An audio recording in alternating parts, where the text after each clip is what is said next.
India alliance ये देश की इस समय आवश्यकता है। जिस तरीके से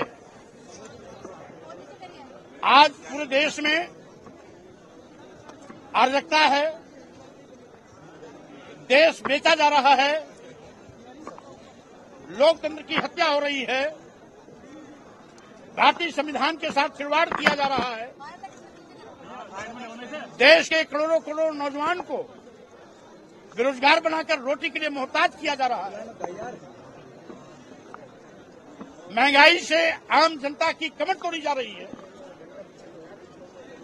किसानों पर दुगना लाभ देने का वादा करने वाली सरकार लाभकारी मूल्य तो नहीं दिला पाई, अलबत्ते किसानों पर लाठियां बरसाई जा रही हैं, रास्ते में कील कांटे बिछाए जा रहे हैं,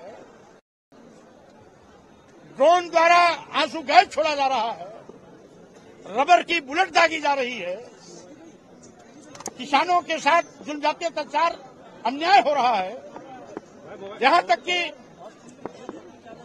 इसने व्यापारियों को भी नहीं छोड़ा।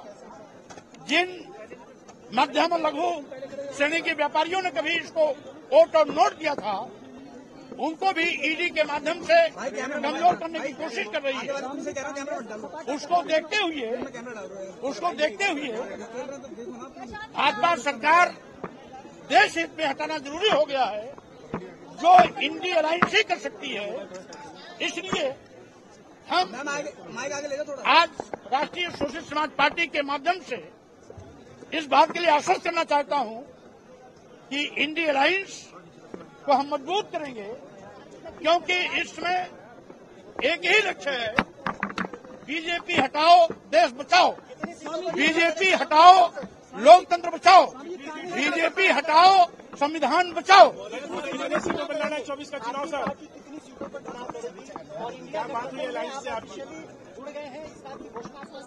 स्वाभाविक रूप से ये हमारी घोषणा हो चुकी है कि हम इंडिया अलायंस को मजबूत करेंगे और साथ ही साथ कितनी सीटों पर लड़नी है, कितनी पर नहीं लड़नी है, क्योंकि इस पार्टी की नई जिम्मेदारी राष्ट्रीय अध्यक्ष के रूप में आज ही मुझे सौंपी गई है।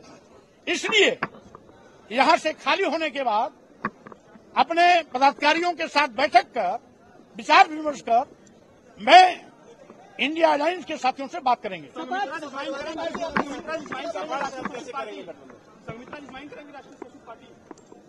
अब कौन किस पार्टी में है, चिंता हमारी इसकी नहीं है।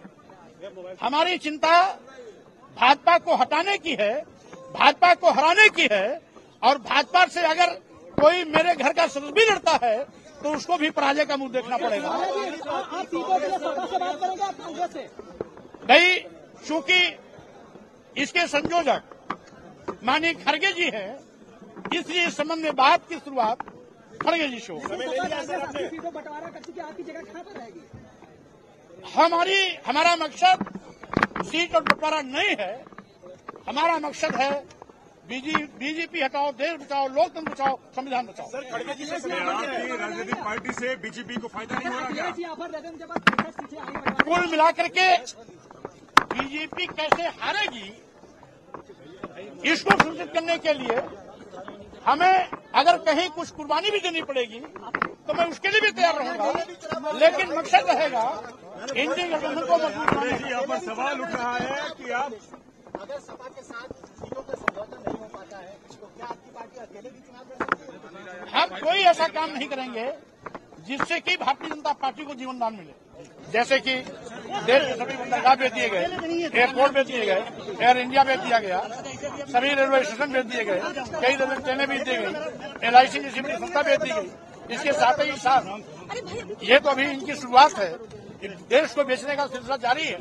उसको देखते हुए हम भारतीय जनता पार्टी को हटाने के लिए, सत्ता से हटाने के लिए आज मजबूती के साथ इंडिया गठबंधन के साथ खड़े होंगे, और साथ ही साथ जो संविधान विरोधी काम हो रहा है, अनुसूचित जात, अनुसूचित जनजाति पिछड़ों का आरक्षण खत्म किया जा रहा है, लोकतंत्र को कुचला जा रहा है, ईडी सीबीआई इनकम टैक्स का दुरुपयोग किया जा रहा है, उसके लिए आवश्यक है देश बचाना है, बीजेपी हटाना है, लोकतंत्र बचाना है तो बीजेपी हटाना है, संविधान बचाना है तो बीजेपी हटाना है।